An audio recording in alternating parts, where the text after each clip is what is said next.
This has two subcategories. The first one, the timpanist as a wind player. I talked about this briefly before.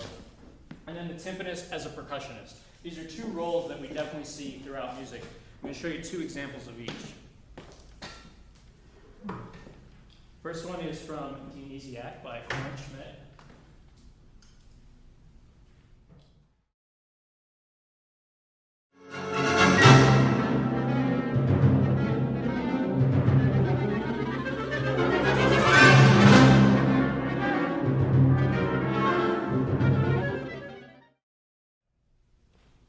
So we're going to concentrate, see what the winds are playing in the score. We're going to concentrate on that section right there.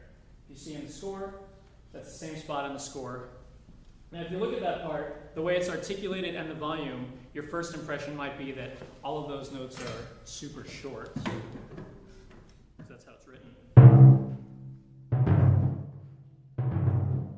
And at mezzo piano, mallet choice is also a big issue. A lot of times we feel like, well, if it's a very soft excerpt, we should be using soft mallets. If it's a loud excerpt, we should be using hard mallets. And it's actually almost completely opposite. If the softer we're playing with lots of rhythm, we want to use a more articulate mallet. If we're playing really loud, long notes, we want to use a softer mallet.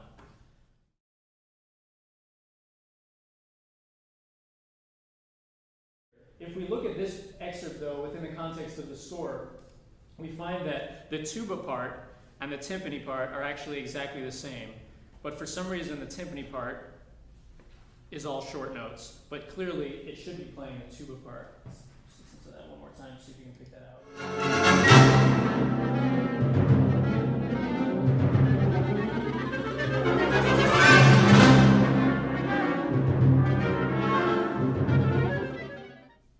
So the tuba part is holding out all these notes. So what I've done in the annotation is just marked that in this particular spot. I've indicated that this is a good choice to make because the tubas are playing the same thing.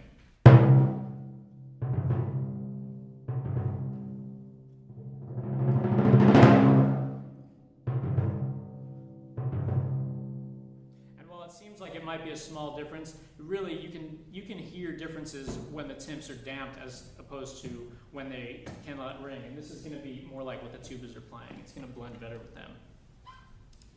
Next example is from Lincolnshire Posy. This one is often misarticulated.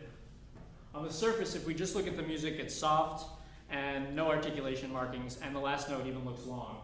Do-da-dee-da, do-da-dee-da. It's kind of an unspecified. Let's have a listen.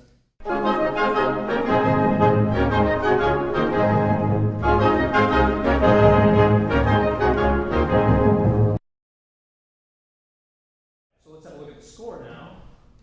See what the winds are doing. There's the timpani part we're talking about. There it is in the score. But if we look closely, we see the string bass is marked plucked. The euphonium part is marked detached. And if we had the rest of the score, we would see that all the winds are marked detached. Light, short, disconnected. So actually the timpanist in the recording is playing these notes too long compared to stylistically what the winds are playing.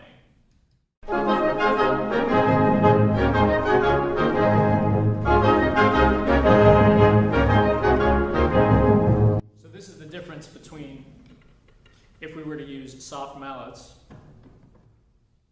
and no articulation.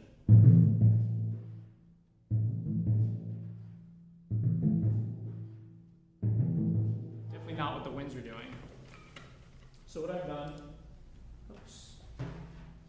is indicated in the annotated version that this part should be detached and short. And one way of doing this is to just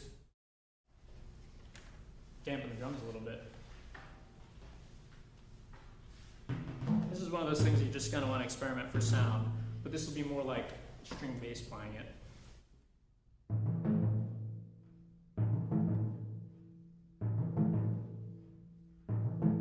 And when blended with the rest of the winds, it's going to be more characteristic of what they're playing.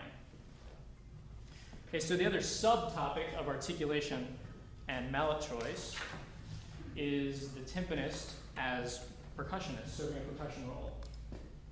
We're going to see this in the Percussionist Symphony for band.